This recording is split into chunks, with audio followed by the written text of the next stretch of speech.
Buzz TV. Fun day, Webiview. Hey Oscar, first question. Where are you today? I'm actually in Växjö, at my parents' place, actually. Really? So, it's a little bit far for me because I'm here in Vegas. Um, but let's just dive right into it. We hear the band had, the new CD coming out. Tell me a little about Yeah. it. More important, let's tell them a little about it. Yeah, it's called Desecrator, and it's going to be out the 30th of October. And it's an album that follows the spirit of our first album, Firestorm, I would say. But with this album, we take it a little bit further, music-wise and lyric-wise, and we hope you will like it. Oh, I know I'm gonna like it, and we're pretty sure they are. Now, being the distance between us, any plans on you guys getting out here to the States and touring this thing? I'm not in the plan. Not in the plans right now, but yeah, hopefully in the future. It's a big dream for us coming to the United States and play. And I've never been to the US, so it will be a fucking crazy adventure, I suppose. Okay, now diving into the band a little more, we have you. Who else is in the band and is not fortunate enough to be here with us today? Yeah, we have a couple of other guys. We have 4 other guys that couldn't be here today. Adam on guitar and Olof on guitar. Ludwig on bass and Linus on drums. Perfect. We have to Crazy give. guys. Well, we have to give everybody some love. Now, how did this band come together? Well, started out as, we've been friends for quite some time, and we always shared the same interest in old school heavy metal, I would say. So, and we're all musicians also. So, yeah, we started out jamming, and one day we sat down drinking beer, and we said to ourselves that, fuck, let's create a band that is playing traditional heavy metal and, live our musical preferences out to the full. So we did, and here we are. That's a fun little story because, a lot of times bands are created in so many different ways, but it's great when it's a bunch of friends get together and just decide, let's do something, and then it turns into a really, really good project like yours. Now, thank you. Thanks. One of the most important things, when this album drops next month, where can we get it? In the United States, I don't know actually, but I think High Roller will provide. Now, do you think this would be something that would also be on the iTunes market? The best thing about the internet sometimes is you get locked up. Whoa, is it my fault? Oh, no, I think the connection got weird for a minute because it's happening. Yeah. Now, do you think the album, will it be on iTunes at all? Yeah. Yeah. Okay. Then on iTunes and on a lot of digital platforms, I think. Perfect. So the easiest way is click into the iTunes stuff. We'll have links down here. Now, what about the band's website? Would we be able to purchase the album directly from the band site? Yeah, just send us a mail. We don't have a big fancy web shop or anything, but just send us a mail and maybe we can send a copy to you guys. Perfect. Now, is there an email address or a website that we could direct the fans to right now? ambushsweden@gmail.com. Perfect.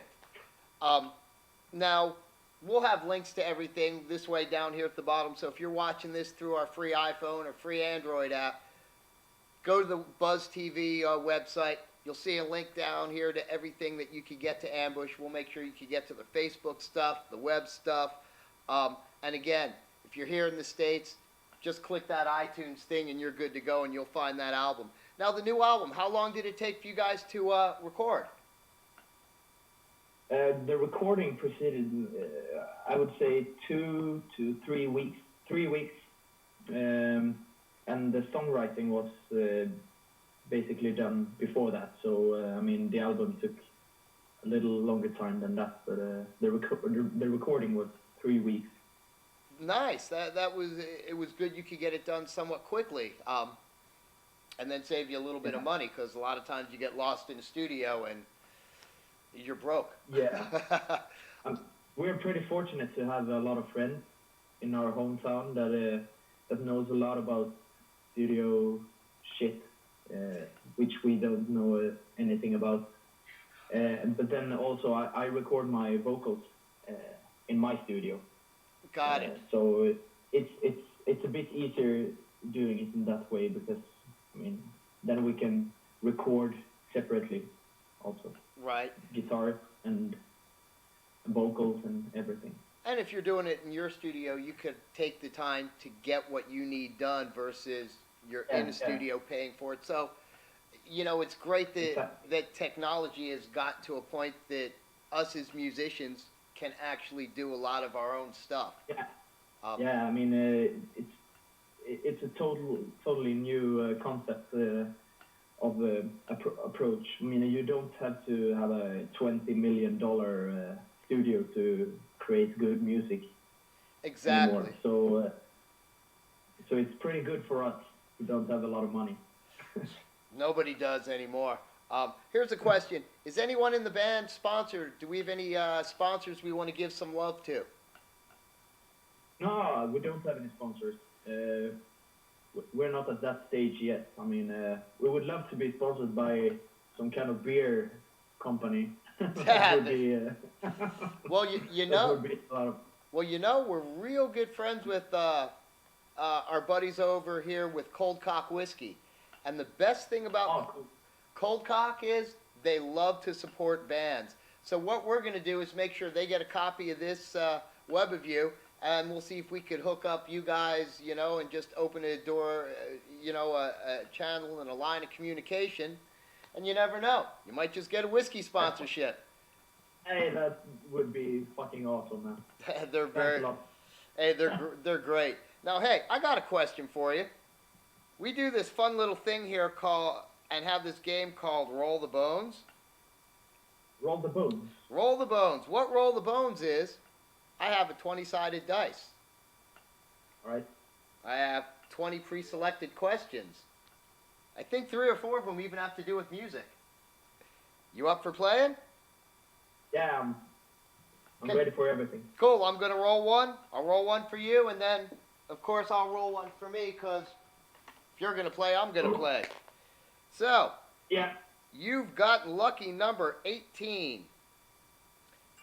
I don't know if this will work for you, so I might have to answer this, and you could go again. If you could erase one United States state, what state would it be and why? If you could erase one of them? Yep, if you could get rid of one of them, which one would you get rid of and why? Okay, I would get rid of Alaska, I think. And why? Because I don't think Alaska should belong to the United States. I think it should be a whole new country where polar bears could be alone. And yeah. Dude, that sounds, you know, I like that answer. Because you know what? I'm not going to visit Alaska anytime soon. I'm not knocking Alaska. I'm just saying it's so far out there. Yeah, I'll give it that. Doesn't make sense. No, it does not. Okay, I like that. That was cool. I really do like that one. Yeah. Now, for me, I'm going to have to go, well, I can go with this, but it's number 20.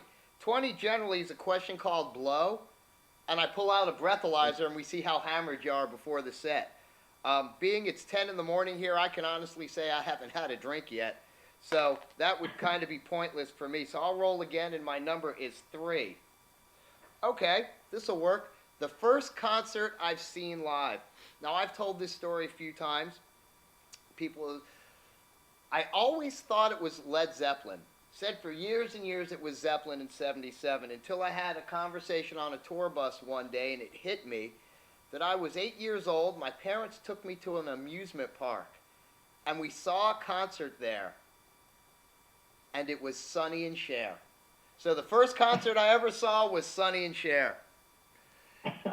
And the kicker is, 40-something years later, I worked for Cher doing production on one of her tours. So it all comes around. I mean, the circle is closed at some point. It really is. So that was just a weird thing, and it was funny because I told her that story, which she laughed but kind of looked at me because I didn't mean to date any of us. But it's like, look, I'm in my 50s, so we're all there. Okay, here's the last and most important question we could ask Ambush. What might we have left out that they need to know about Ambush? I don't know how much you know about Ambush, but we're basically the same type of guys, all of us. We're pretty laid back. We like our music hard and raw and tough. And if you go watch a show, we will spend a lot of time talking with everyone after the show also and get drunk with everyone. So that's one important thing to know about Ambush.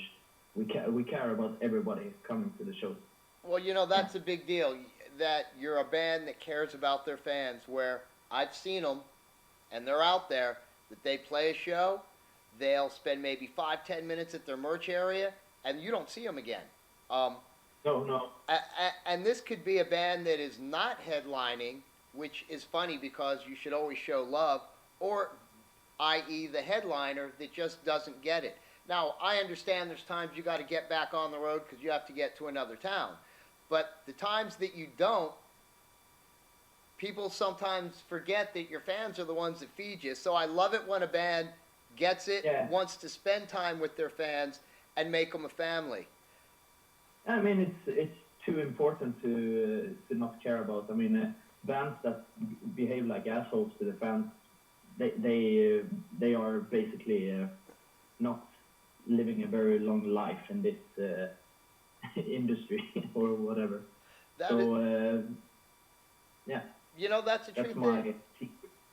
Now, here's something. Ambush. Are you guys playing a lot of shows in your area? How is Ambush received in your part of the world? We don't play a lot in Sweden.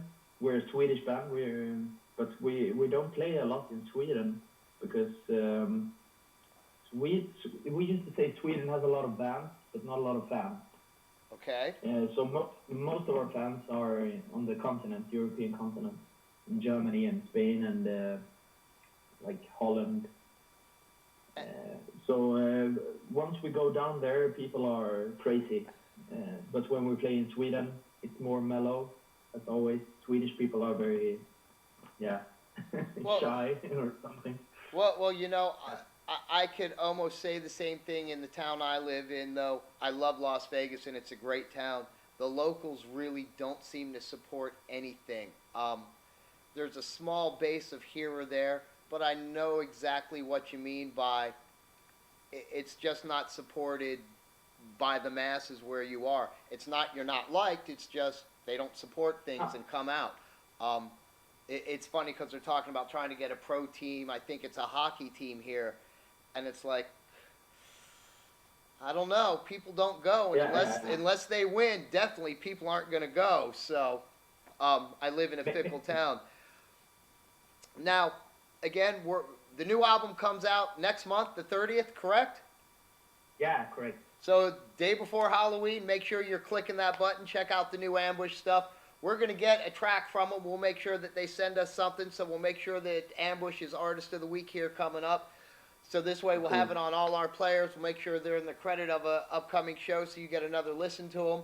The links to Ambush is right down here. So if you're watching from the apps, get on the website, click that link, go find them. If not, just look them up on Facebook, get to their website. It's very rare you find some guys with heart that care about their fans that are doing it worldwide because, again, they're from Sweden and they want to come here. Let alone they're playing all over, Europe and nailing it there. We love what you guys do. We have heard some stuff because, again, we would never ask to talk to you if we didn't know anything about the band. So we really like what we've heard. Hopefully, we're going to get a chance to see you soon. If not, we're going to constantly be in touch with the band. We'll let you know what they're doing. And again, it was definitely our pleasure to talk to Ambush today.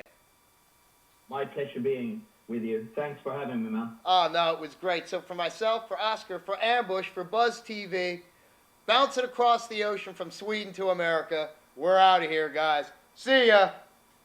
Take care.